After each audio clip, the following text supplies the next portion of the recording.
고등부 교사 임민수입니다. 누가복음 15장입니다. 모든 세리와 죄인들이 말씀을 들으러 가까이 나아오니 바리새인과 서기관들이 수군거려 이르되 이 사람이 죄인을 영접하고 음식을 같이 먹는다 하더라. 예수께서 그들에게 이 비유로 이르시되 너희 중에 어떤 사람이 양이 100마리가 있는데 그 중에 하나를 잃으면 99마리를 들에 두고 그 잃은 것을 찾아내기까지 찾아다니지 아니하겠느냐. 또 찾아낸즉 즐거워 어깨에 메고 집에 와서 그 벗과 이웃을 불러 모으고 말하되 나와 함께 즐기자. 나의 잃은 양을 찾아내었노라 하리라. 내가 너희에게 이르노니 이와 같이 죄인 한 사람이 회개하면 하늘에서는 회개할 것 없는 의인 99으로 말미암아 기뻐하는 것보다 더 하리라. 어떤 여자가 10 드라크마가 있는데 하나를 잃으면 등불을 켜고 집을 쓸며 찾아내기까지 부지런히 찾지 아니하겠느냐. 또 찾아낸즉 벗과 이웃을 불러 모으고 말하되 나와 함께 즐기자. 잃은 드라크마를 찾아내었노라 하리라. 내가 너희에게 이르노니 이와 같이 죄인 한 사람이 회개하면 하나님의 사자들 앞에 기쁨이 되느니라. 또 이르시되 어떤 사람에게 2 아들이 있는데 그 둘째가 아버지에게 말하되 아버지여 재산 중에서 내게 돌아올 분깃을 내게 주소서 하는지라. 아버지가 그 살림을 각각 나눠 주었더니 그 후 며칠이 안 되어 둘째 아들이 재물을 다 모아 가지고 먼 나라에 가 거기서 허랑방탕하여 그 재산을 낭비하더니 다 없앤 후 그 나라에 크게 흉년이 들어 그가 비로소 궁핍한지라. 가서 그 나라 백성 중 한 사람에게 붙여 사니 그가 그를 들러 보내어 돼지를 치게 하였는데 그가 돼지 먹는 쥐업 열매로 배를 채우고자 하되 주는 자가 없는지라. 이에 스스로 돌이켜 이르되 내 아버지에게는 양식이 풍족한 품꾼이 얼마나 많은가. 나는 여기서 주려 죽는구나.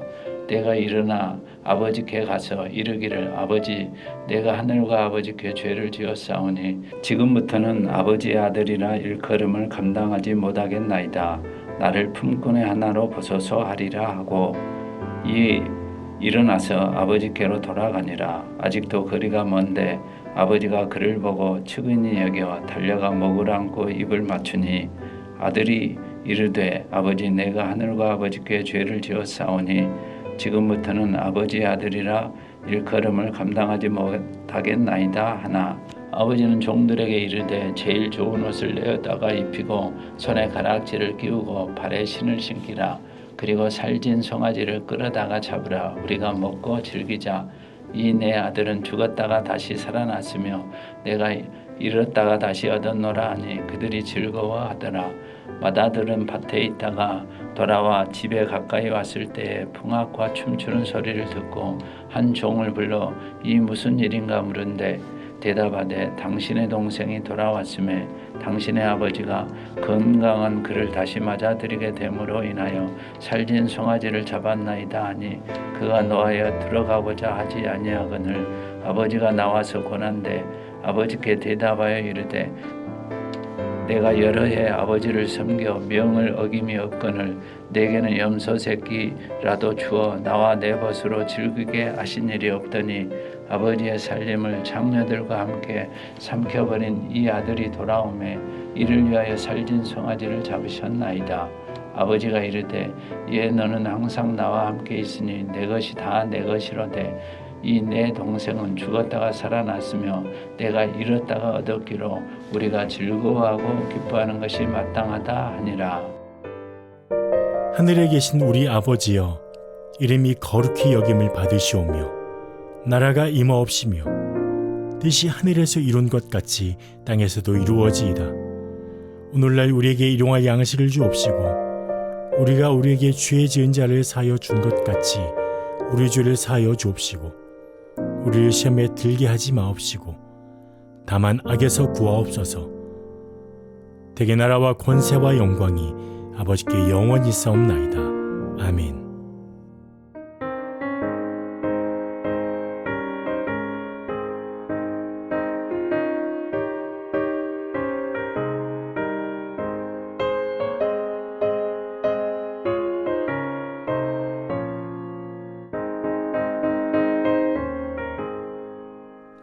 고난 내 영혼 편히 쉴 곳과 풍랑이 이뤄도 안전한 곳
우리는 창세기 40장에서 요셉의 삶의 정황이 점점 더 비참해지고 어려워지는 것을 봅니다. 가나안 땅에서 형들의 시기로 구덩이에 들어갑니다. 아마 죽음을 예견했을 수도 있습니다. 그런데 다행히도 건져집니다. 요셉은 살았다 싶었겠지만 이어 바로 애굽의 노예로 팔려가게 됩니다.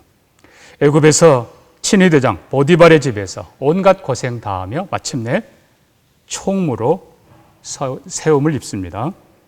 이제 한숨 돌리나 싶었는데 주인의 아내가 유혹하고 그 유혹이 점점 심해지고 결국은 모함을 받고 감옥에 들어가게 됩니다. 거기서도 열심히 섬겼습니다.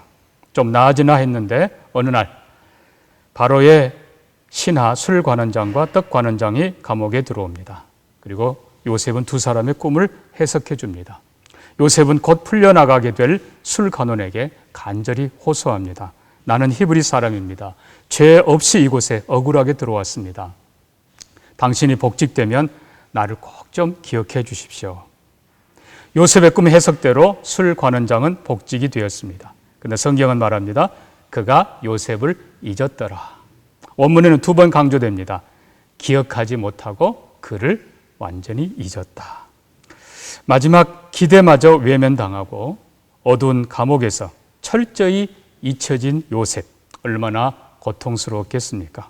그러나 하나님은 요셉을 잊지 않으셨습니다. 아니, 하나님은 요셉을 위해서 계속 일하고 계셨습니다. 요셉은 자신의 처지를 한 번 더 돌아보아야 했습니다. 만약에 보디발 아내의 고발대로 그것이 사실이었다면 요셉은 죽음을 면하지 못했을 것입니다. 분노한 보디발은 요셉을 당장 죽일 수도 있었습니다. 당시 노예는 재산에 불과했기 때문입니다. 죽이는 대신 보디발은 요셉을 감옥에 집어넣습니다. 그런데 그 감옥이 일반 감옥이 아니라 왕의 죄수를 가두는, 그것도 친위대장의 집에 있는 특별한 감옥이었던 겁니다. 바로 그것에서 요셉은 왕의 최측근 두 신하를 만나게 된 것입니다. 그리고 이를 계기로 훗날 요셉은 바로 앞에 서게 됩니다. 그들을 섬기는 동안 요셉은 그들의 꿈을 듣고 그걸 해석해 줍니다. 그리고 그대로 됩니다. 비록 장소는 감옥이었지만 요셉에게는 하나님의 은혜가 함께하는 자리였습니다. 돌아보면 고통의 자리, 바로 그곳이 은혜의 자리가 될 수 있다는 것입니다. 그러나 모두에게 그런 것은 아닙니다.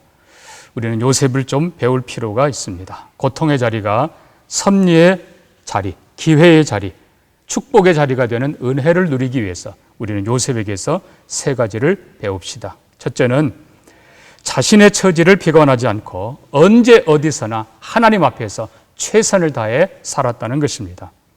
마치 하나님을 섬기듯이 그는 보디발을 섬겼습니다.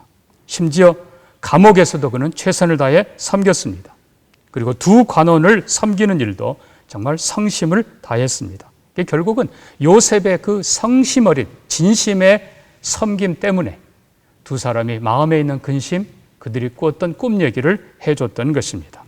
그래서 우리는 어느 환경 속에 어떤 사람을 만나든지 하나님 앞에서 정말 진심으로 성심으로 섬기며 최선을 다하는 것이 필요한 것입니다. 두 번째는 요셉의 꿈 얘기입니다. 근심을 띤 두 사람에게 요셉이 묻습니다. 무슨 일입니까? 그들이 요셉을 신뢰했기 때문에 그들 속에 있는 꿈 얘기를 해주는 것입니다. 이때 우리는 40장 8절 보는 것처럼 꿈은, 해석은 하나님께 있지 아니하니까 청하건대 내게 이루소서. 요셉은 당당하게 하나님 얘기를 하고 있는 것입니다. 그러니까 요셉은 다른 말로 하면 자신의 꿈을 잊지 않았다는 것입니다. 그러니까 요셉은 꿈을 주신 분도 하나님이시고 그 꿈을 이루시는 분도 하나님이시고 그리고 그 꿈을 해석하는 분도 하나님이라고 당당하게 말하는 것입니다. 그러니까 실제로 요셉은 하나님이 주신 지혜로 그들의 꿈을 잘 해석해 주었고 또한 그대로 이루어진 것입니다. 그렇습니다. 우리에게도 꿈이 중요합니다. 물론 우리의 개인의 꿈이 아니라 하나님이 주신 꿈, 성도에게는 가장 중요한 것이 하나님이 주신 약속을 붙잡고 그 약속이 이루어지도록 기도하는 것입니다. 또 우리가 늘 찬양하는 것처럼 하나님의 꿈이 우리의 비전이 되고 예수님의 성품이 우리의 인격이 되고 성령님의 권능이 우리의 능력이 되기를 우리는 늘 기도하고 나아가야 하는 것입니다. 그래서 꿈이 없으면 소망도 없습니다. 주신 약속을 붙잡고 요셉처럼 감당해내시기를 바랍니다. 마지막 세 번째, 한 가지 더 필요한 것인데 그것이 바로 인내입니다. 이미 말씀드린 것처럼 요셉은 최선을 다했습니다. 그러나 술관원장, 그렇게 부탁하고 요청했던 술관원장이 요셉을 잊었더라. 완전히 두 번이나 강조해서 요셉을 기억하지 못했다, 요셉을 잊었다라고 기록하고 있습니다. 그렇습니다. 요셉은 그 어둠 속에서 더 기다려야 했습니다. 성도에게 중요한 것은 인내입니다. 그리고 나서 만 2년 후에 41장 1절에 그렇게 표현하고 있습니다. 만 2년 후에 바로가 꿈을 꾸고 결국 요셉을 부르게 됩니다. 하나님의 때가 아직 남아있다는 것입니다. 사랑하는 성도 여러분, 그러므로 우리가 지금 어려운 과정을 지나고 있지만 이 모든 과정이 오히려 은혜가 되기 위해서, 오히려 하나님이 섭리하는 자리가 되기 위해서 우리가 서 있는 모든 곳에서 최선을 다하시기를 부탁합니다. 뿐만 아니라 하나님이 주신 약속을 굳게 붙잡고 하나님이 이루실 것을 내다보면서 최선을 다하시기를 바랍니다. 하나님의 때에 분명히 하나님께서 일하실 것입니다. 그 하나님을 바라보고 인내하는 저와 여러분 되기를 축복합니다. 우리 같이 한번 기도합니다. 하나님 아버지, 요셉처럼 하나님을 바라보고 언제나 성실하게 최선을 다하는 우리 모두가 되게 하여 주옵소서. 하나님 아버지, 또한 하나님이 주신 약속, 그 꿈을 잃지 않는 우리가 되게 하시고 그 꿈을 위해 기도하게 하시고 하나님의 뜻이 우리 가운데 이루어지도록 오늘도 섬기며 나아가게 하옵소서. 우리는 하나님의 때가 언제인지 모릅니다. 그러나 하나님의 때에 가장 아름답게 모든 것을 이루어 주실 줄 믿으면서 요셉처럼 인내하는 우리 모두가 되게 해 주옵소서. 예수님 이름으로 기도합니다. 아멘.